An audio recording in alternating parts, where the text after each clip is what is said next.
Hey everyone, I'm Breanna from Boom, and welcome to this week's edition of Boom Chat. Today we'll be talking to McLeod Chapman and Jakub Rebelka, the amazing team that's bringing you the new limited comic book series, Origins. 1,000 years after humans have gone extinct and artificial intelligence has taken over the world, a single man is brought back to life, David Adams, the genius whose technology was responsible for the destruction of his species, and who has been given a second chance at life in order to save mankind and undo his biggest mistake. But even with the help of Chloe, his first creation, and the android that revived him, he may not be enough to reignite the spark of humanity or stop the AI overlords who plan to eliminate the last hope for mankind. David and Chloe must embark on the greatest journey of their lives as he seeks to find redemption and discover if humanity can or should have any kind of future. Clay. This is such an interesting concept. What was it like for you to be tasked with taking on this story from a concept to a fully fleshed out 6-issue arc? Well, I mean, the jury's out. Let's see what readers think if we thread the needle. But I mean, for me, it was trying to kind of find the humanity within something that is uh, kind of terrifying and rooted within kind of a kind of prophetic future that may or may not be coming down the pike. For me, I what was most exciting was this idea of motherhood. I know it sounds crazy, but when I first was approached with the idea of kind of writing this story, Chloe to me was such a kind of open opportunity, and I wanted to. I don't know. I thought of my own mother, and what would it be like to raise the last child, the only human in all of existence, and if that was tasked to a robot who didn't necessarily have a sense or a kind of firm understanding of humanity, but kind of learning and kind of adjusting and evolving. I don't know, that seemed to be kind of my way into telling this story about robot battles and monstrous AI. Well, you did it beautifully because Chloe what absolutely has this like wonderful motherly quality. So like that was you did that you handled that beautifully. Yeah. Um Well, thank you, thank you. I mean, like, on the yeah. other side of it, it's this idea of like, if you're the only human being, what does it even mean to be a human anymore? Like, I feel like our child is almost more robotic than he is human. So it's the Yeah, kind because I mean, if you're only learning from robots, how do you learn how to be human? Yeah. So the two kind of like inform one another and teach one another, and one brings the humanity out of the other, and the other kind of brings out the kind of, I don't know if robotics the way to go, but they kind of become this weird symbiotic yin yang kind of relationship to one another. I love that. And so this brings me to my next question. Jakob, um, how would you describe your artistic style and what makes this project different from the other projects you've worked on? Because this is full of mostly robots. It's hard to describe the style. My idea when I work on a book is always to prepare kind of different style for each story.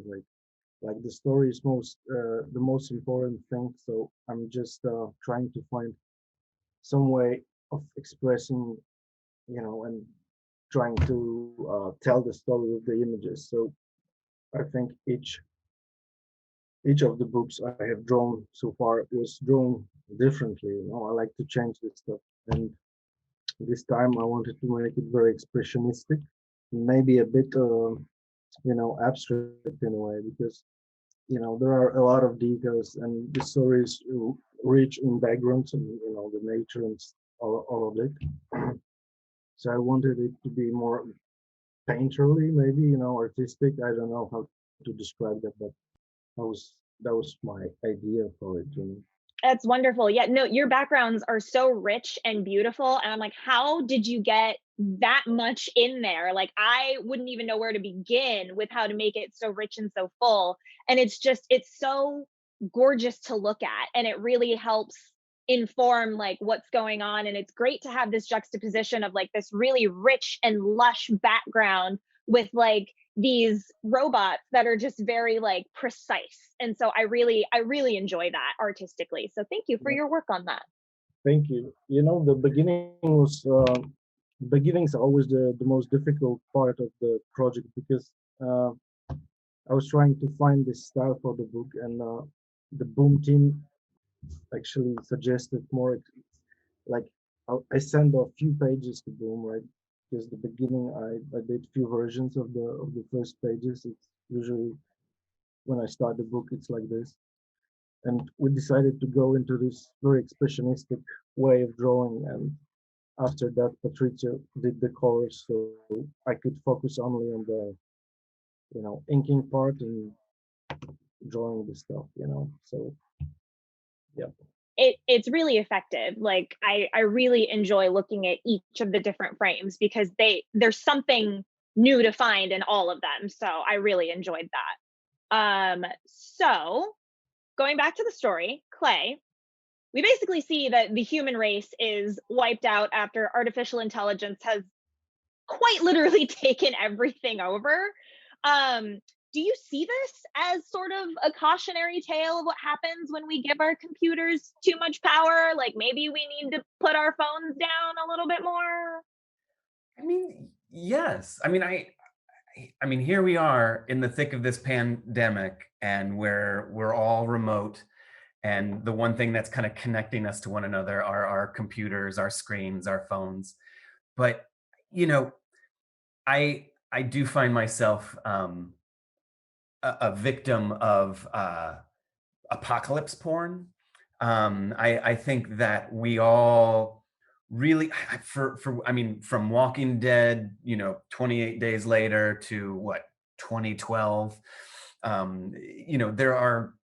There are so many stories told where we are facing our own imminent doom, and we kind of welcome it. We need to kind of watch these stories kind of wash over us. And I don't know why. I don't know what it taps into, because the fiction of it and the reality of it seem to be hewing closer and closer and closer. So I think this plays into my own kind of anxiety about what might be coming down the pike. But it also it kind of talks specifically about this idea of evolution, and our time might be coming up, and what's the next kind of phase or cycle of humanity's evolution. Like, what will be the next kind of creature or being that takes over the planet and kind of calls it home. Dinosaurs aren't around anymore. Maybe we won't be around anymore. Maybe the robots will be taking our place. Oh no. I mean, and you're talking about like the post-apocalyptic like need that we have to like watch that stuff. I mean, it totally has this like Mad Max type of vibe to it. I mean, have you ever heard of Wasteland Weekend? No. What is it? So it's this 5-day event where you literally camp out in the desert, and it's just all post-apocalyptic themed. I have actually been twice, and it totally reminded me of that. And it was like you had known about Wasteland and like put it in there, but it was so cool to see it like in a comic book because Yeah. you take all of these bits and pieces that you don't think of that you would use and like put everything together, and it's quite wonderful. But like we do have this weird need to experience the apocalypse in one form or another, whether it's like visually or actually going someplace and Yeah. experiencing it. You Which, know, yeah, it it's terrifying, but I do think it speaks to some sort of kind of innate, there's a nerve ending that you just need to tap, and by kind of, you know, watching or reading or kind of partaking in these end time scenarios, we're allowing ourselves to kind of feel that fear response. But it's just getting a little closer. I I think know. that's my anxiety right now. Like, we're so isolated at the moment that, like, I'm yearning for the connectivity of humanity. So this one, Origins, is a little too close to the bone at the moment for me. For Well, me. I completely get that. I was like, what? When was this written? What's going on? Ahead of our um, time, right? yes. But touching on the apocalyptic sense of this, Jakub, the world that's left over is so lush and rich, but the clothing is really post-apocalyptic and mechanical. Did you do any post-apocalyptic research to inform your artwork? And what did you use for inspiration? Yeah, it's like Clay mentioned, we are the victims of pop culture. So that, when I was a kid, I used to love Mad Max movies and all of that stuff. So it's part of it. But the general inspiration for me was the script itself, because there is this thing about the story takes place 1,000 years after last human. So like the thinking that way, nothing would be left, right? No shoes, no clothes. So the robots are dressed in some random, fabrics and mostly clothes and stuff like this. I wanted to keep it simple, and the rest of it is just the triumph of nature, uh, like Hmm. the wild nature, and the rest of it is just what, decay, human world, right? Yeah. Yeah. So that was the thing. For me, I, the great inspiration while I was drawing it was were the books of Stanisław Lem, this Polish SF science fiction writer. He wrote once a book for kids, and it was called Fairy Tales for Robots. And I kind of like the idea of our book also being kind of a fairy tale of robots, about there is only one human character in it. So it's, yeah, kind of fits. I'm listening to audiobooks all the time while drawing, so it kind of merged for me. I love it. I mean, I love that each of the robots has such a distinct design. So I really appreciated that, you didn't just take one style of robot and then repeat it. It's like they all have different functions, and so they all look different for whatever it is that their functions are. So that was really interesting the way that you did that. So that was really cool to And, see. with robots, it's like there are 1,000 ways to draw a robot, but the second thing is in comic book you have to draw this robot on every panel. So I just really like the idea of those robots having this, maybe, I don't know if retro is the good word for it, but like they have, each of them has a particular characteristic shape, right? And Yeah. it's easy to recognize on, and immediately which one is which. And it was fun to draw those guys. That's awesome. That's so cool. So clearly, machines play a big role in this story. So, Clay, did you do any research on machines or futuristic artificial intelligence? It's funny because I almost went the opposite route. Like rather than thinking forward, it was almost like thinking backward. I did more research in like prehistory, like primitive cultures, kind of the kind of beginning of Homo sapien, kind of caveman times, like thinking more towards cultures before there was the spoken word, or before there were, but almost like at the kind of interception of like the discovery of fire, thinking in terms of a more primitive culture that is suddenly exposed to a new technology. Like what would the caveman be like at the moment, the epiphany point of discovering fire, and how that kind of explodes into their culture and changes everything within, it's like going 0 to 60. I wanted to kind of pull back on technology so that it was less about the mechanics or the kind of the science, and more the kind of like the understanding of culture or the understanding of communication. But when you kind of peel back everything and kind of relegate these entities, mechanical or not, to their most primitive aspects. That to me was kind of a fun place to go, thinking of like robot cavemen. That's really cool. That's a really interesting way to think of it. And like, I would not have come up with that. I would have not, I just wouldn't have thought about going backwards first. Yeah. Like, cause to me, I would have thought about like, well, what are they like, what's going to be the newest thing? But no, I think the way that you did it is really, really effective. Well, I mean, it's scary because, like, you know, for better or for worse, this is a very well tread terrain. Like, you know, there were certain kind of like I don't know if there were roadblocks or mandates, but you know, you got Terminator over here, you got AI over here, you've got you know, there are kind of these iconic stories that have been told, and they are the very bedrock of science fiction. So it was being mindful of, like, you know, how can you pay homage, you know, honor your Arnold Schwarzenegger, and your Spielberg and your, you know, but without kind of rehashing or kind of treading upon the same kind of tropes. So Well, it's I that think you fine honored them all line. very well.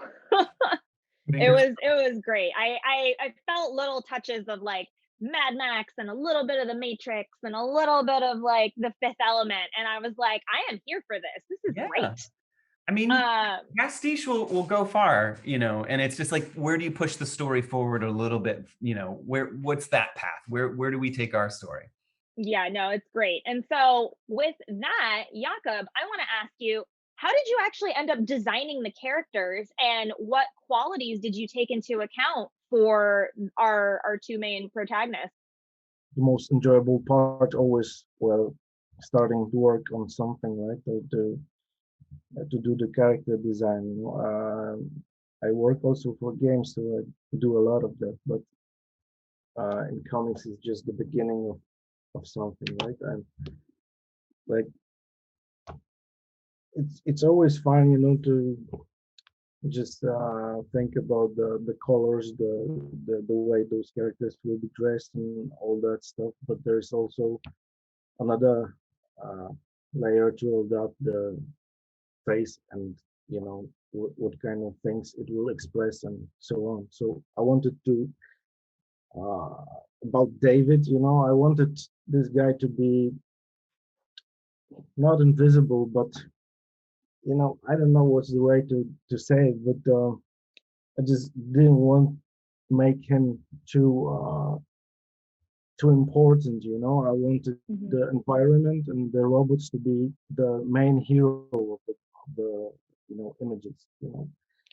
And the female character, yeah, she's just a blonde kind of mannequin. Is that the word in English? I don't know, but Yeah, that's it. you know, like she looks like a human, but she's not a human. So I wanted to give her something uh, artificial. You know, I think the white hair are really play play that role. You know, if you know what I mean. Like it's just those are just simple things, but you know, there's not much place in comics uh, to do more complicated things. So you know, the stuff like the color might be very important. You know, storytelling device. You know, you Yep. know what I mean, right? Wonderful. I mean, again, the images are beautiful. The story is so interesting. Clay, Jakub, I can't wait for everyone to read it. Thank you both so much for your time. And to those of you watching at home, be sure to pick up Origins #1 in stores now.